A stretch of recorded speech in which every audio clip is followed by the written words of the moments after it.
So here we go. End of my street. Now the first bit is pretty much territory we've covered before, although we get a good look of the empty canal. It was very strange. Beautiful day to start. Bright sunny sky. Then of course when I go out for my ride, overcast, and it was brighter than it looks here. I have to figure out camera settings. And then came home after all my errands and got sunny and blue skies again. Typical. Anyway, so we're coming along here. We're going to cross over the Pretoria Bridge. Pretoria Bridge was actually named after the town in South Africa. It came out of the Boer War. There has been talk every once in a while about changing the name because of its sort of negative colonial associations, but we've actually never got around to doing that. Or renaming the street in front of the Russian embassy as, Free Ukraine or Zelensky Avenue, which was proposed by both the federal government and the municipal government.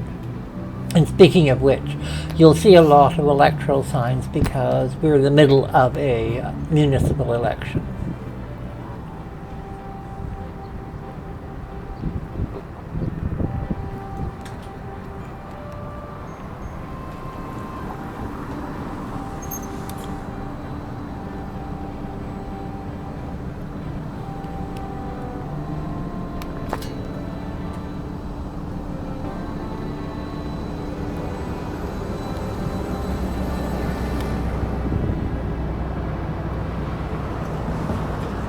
Now the Pretoria Bridge is actually a lift bridge, and it still functions as a lift bridge. From that, the whole middle section lifts up so boats can go under.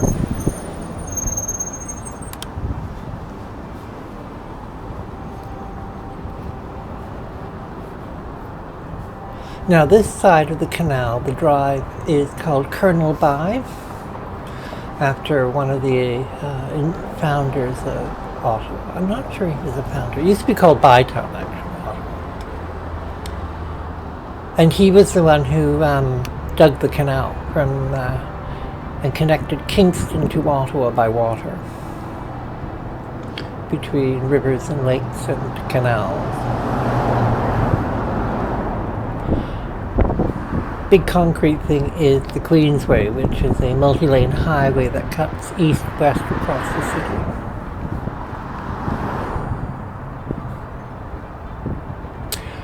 This side gives you a better long distance view sort of thing. Usually I travel on the other side, which is the Queen Elizabeth side. This is a new development, you might say, in the last 50 years or so. Originally, this used to be all rail lines that went downtown to where we have the old train station, which is been repurposed as a conference center and is currently the temporary Senate, while the main Parliament block is being refurbished.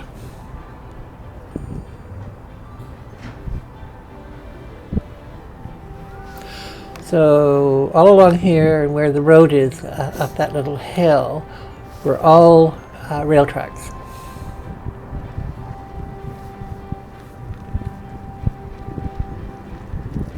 Now straight ahead is the University of Ottawa, which basically runs along the side of the canal to Laurier. So pretty much the entire side of the canal once we hit the turn. University of Ottawa is a bilingual university, and actually you have to be functional in both languages to graduate.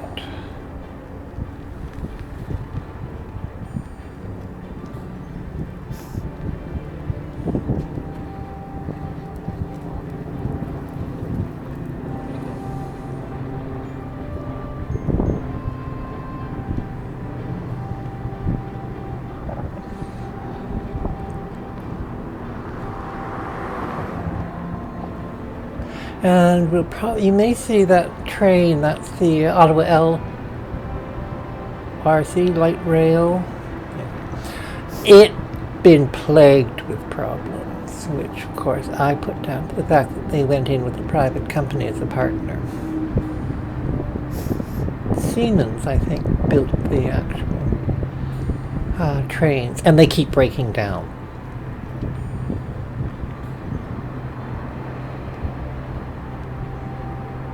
So along here, usually on the other side,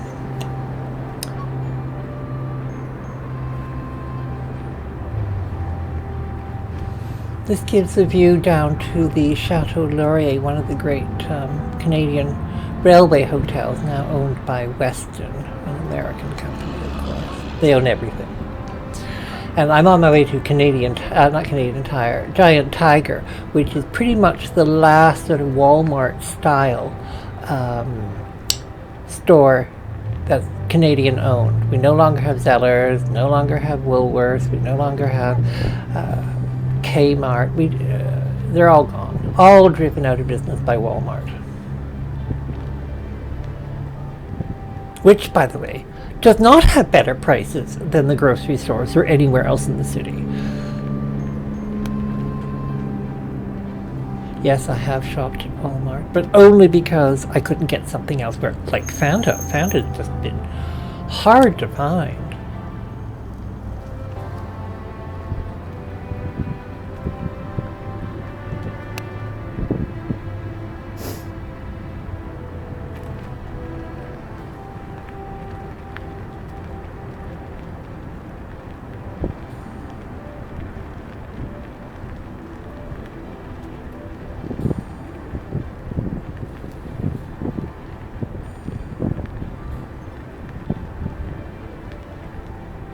Now this arch bridge that's coming up is the Laurier Avenue Bridge, named after Sir Wilfrid Laurier, who is the Prime Minister at the beginning of the 20th century, the early 1900s. And that big building is National Defense.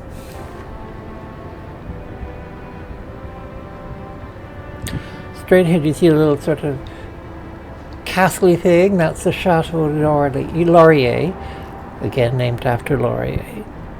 And then to the left of the image of the canal is the National Arts Centre, and you just see the Peace Tower peeking through in the distance.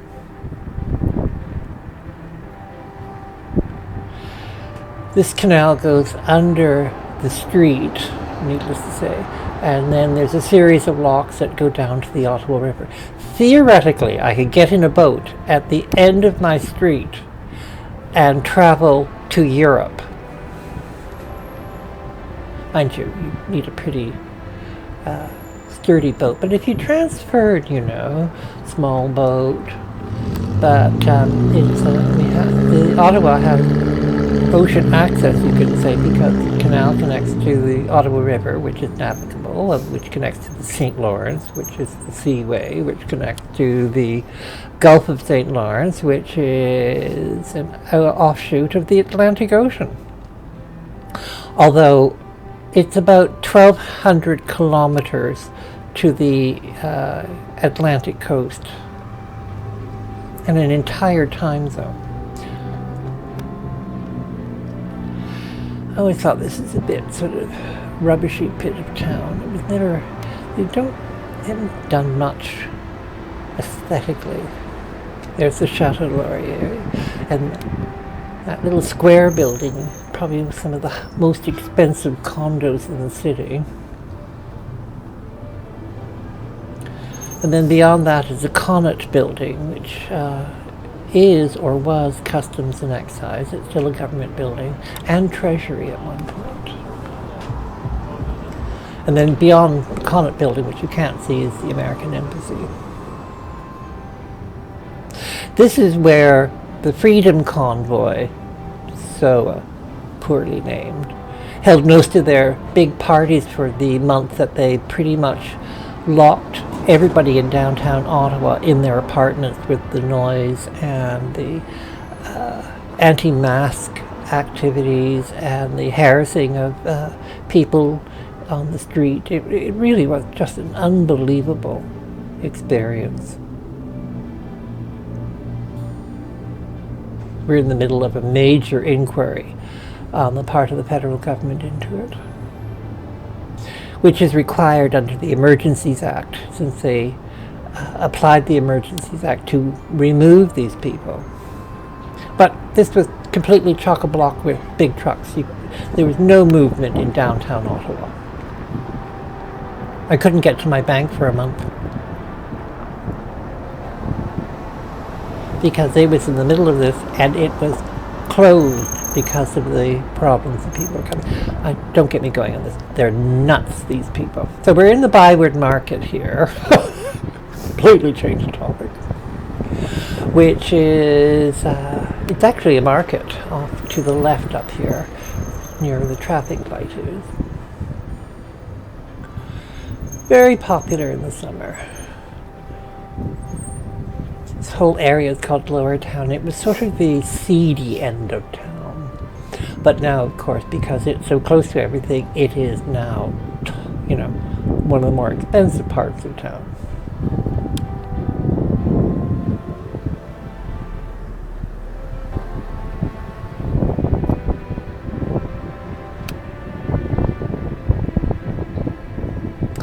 And we're coming up to my first stop of the day, giant tiger.